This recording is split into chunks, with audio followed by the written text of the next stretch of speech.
What's up and welcome back to another video. Today we will be talking about OP levels returning to Tiny Tina's Wonderlands.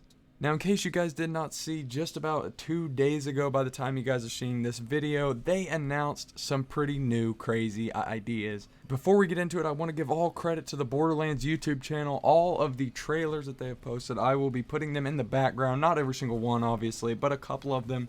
And I will be giving them a shout out down below. So thank you to the Borderlands channel for providing us with this footage. But in case you guys did not see, they released about 2 new trailers yesterday, and they are both big. One of the trailers was about the new season pass that they will be putting out, which honestly sounds a little bit weird to me the way they're doing it. Season pass 1 definitely sounds a little odd, but it sounds like standard Borderlands stuff where you're going to just get extra content like DLCs, extra bosses, extra gear, legendaries, things of that nature.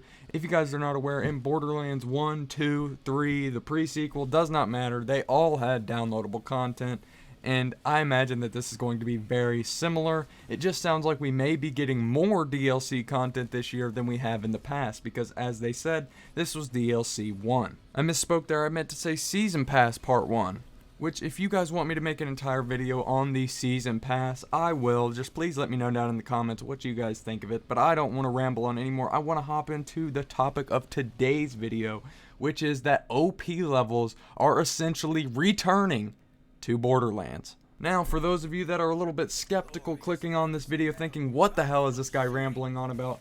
Well, let me just explain it to you. On, I believe it was a live stream just a couple of days ago, the game designer and head director of Tiny Tina Wonderlands were talking about the level system in Chaos Chamber and just further explaining to the community how all of this is going to work. This stream, at least in my opinion, was the most important bit of information that we have got so far, especially regarding the late game of Tiny Tina's Wonderlands. In case you guys are not aware, back in Borderlands 2, they had something called the overpowered level raids, which you would have to take on 10 different times. OP 1, 2, 3, you guys know how it goes. All 10 raids, which they would ramp up in difficulty, giving you more bosses, more enemies, more surveyors, which were definitely a struggle if you guys were playing as Axton or, any other characters. Maya, she's the best one to play when you're going against those surveyors. But this year with Tiny Tina's Wonderlands, they are pretty much doing the exact same thing, at least that's what it sounds like to me, with the Chaos Chamber. What I originally thought was a repeatable dungeon system is a lot more, and if you guys did not see my video on the Chaos Chamber, I will go ahead and link that down below, as I just posted that one just about 2 days ago, so if you guys missed it, go ahead and check out that video. So not only is this Chaos Chamber going to be completely randomized with the enemies that you're going to get, and the rooms that you're going to get, but it is essentially the new overpowered raid. Now let me explain, because I know a lot of you are probably super confused and think that I'm just an idiot that's rambling on about nonsense. But in this stream with the devs and the head director of Wonderlands, we found out that you will get 1 chaos level after completion of each chaos chamber. This is literally the exact same system as the OP system. You finish a raid and you get an overpowered level. It's literally OP levels with a different name. So for those of you that are angry with OP levels, I know some of you guys were shitting on OP levels and saying that they should never come back because it unbalances the game and creates certain meta builds, which I do agree with you guys. It did kind of break Borderlands 2 in a way, but at least in my opinion, I think the difficulty curve of these overpowered levels / chaos levels that we're going to be seeing in Wonderlands do help a lot in terms of dividing the casual from hardcore Borderlands fans. There may be a lot of you guys that are just going to want to get to level 40 and just chill out on Wonderlands and, complete a lot of the in-game content. But for most of us, it's all about hitting that max level, the strongest we can be, which is getting to Chaos level 20. That's right, ladies and gentlemen, you heard it here first. Chaos level 20. We are not doing no OP 10, no OP 8, no bullshit, people. They are going to Chaos level 20, which means you have to complete 20 Chaos Chambers that will ramp up in difficulty after each completion. Now, I don't know about you guys, but this sounds fun. This is some interesting shit, and I'm so glad that I'm able to share this information with you guys, because I am more excited for this than I think I am even the Chaos Chamber as a whole. They also said that the gear that precedes level 40 will be a lot stronger than your OP gear that we had back on Borderlands 2, meaning that we won't have to farm after every single chaos level, meaning that, you know, after every single like chaos chamber that you do, you're not going to have to go out and reform every single bit of your gear again, kind of like you did in Borderlands 2. You kind of had to be real specific, real picky with that kind of stuff. You needed your gear to get through that next raid. But they said that the balancing is a lot different this year, and that you will not have to farm after every single run, and that your stuff should be able to hold up through a couple of chaos levels even. Now, one of the first things I wonder is, are they going to add more mini bosses into the chaos chamber? Obviously, in the chaos chamber trailer, which I'll play on screen for you now, you see a couple of enemies that do look like bosses.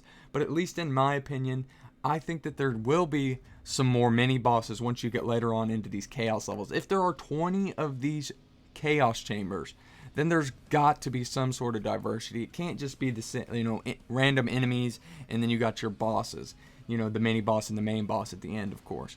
I just don't think that's going to be enough if you're going to do 20 of these to get these chaos levels. But I mean, if it is randomized, I definitely could be wrong and it could be super awesome, but who knows? Because obviously back on Borderlands 2, we had tons of mini bosses that would spawn in. I mean, just a couple of areas in, you'd be taking on 2 Scorches in the OP10 raid, so you really never know how it might go. This is a Borderlands game, and I am very, very excited for it. They also announced that there will be a new rarity in the game called Primordial. Now, we do not know if this is going to be a variant of a legendary, but that's what I am imagining, is that this is really not a new rarity, but that's kind of what they made it sound like.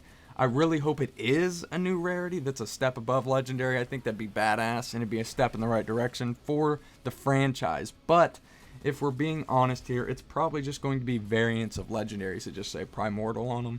That's just what I take from it. So let me know what you guys think about the Primordial rarity slash variant of weapons that they talked about a little bit on that stream. It will be guns and gear that will be Primordial, of course. And I do not know if this is going to be a Chaos Level 20 requirement or if you will be getting Primordial as soon as you get into the Chaos level. So it'll be like Primordial Level 1 or Chaos Level 1, you know, whatever the case may be. We don't know how close it is to the OP system. I imagine it's going to be a lot different, but it does sound a lot like OP levels to me. But overall, I am super excited, and I wouldn't hold your breath because I could definitely be wrong on this one, and it could be its complete own system. Let me know what you guys think of the chaos levels. Do you think I'm an idiot? Am I wrong about them being basically an OP level with a different name? Let me know what you guys think down in the comments, because to me personally, it sounds like we'll be grinding to OP 20. But yeah, that's really all I've got for you guys today. What do you guys think of the chaos levels? Go ahead and leave your comments and thoughts down below. If you guys are not subscribed already, please go ahead and smash that subscribe button. Join the family so that we can eat around the dinner table together for Tiny Tina's Wonderlands. It's been a fun one, everybody, and again, I will link the Borderlands YouTube channel down below, so if you want to watch any of the trailers shown in the background of this video, you can head on over there and do so. But one last thing that I want to go ahead and say is that next week you guys can expect some more content on Tiny Tina's Wonderlands, and also a new top 5 or worst to best, depending on what you guys voted on in the poll the other day. I have just posted that poll today as of the making of this video, so I don't know the exact results of it, but you guys will be seeing that video as soon as possible. And yeah, that's really all I've got for you all. With that, I hope you all did enjoy this video. If you did, make sure to smash a like on it, subscribe down below if you are new. And if you are already subscribed, you know my opinions on you all, you beautiful motherfuckers. I love you all to death like family, and I will see you all in the next one.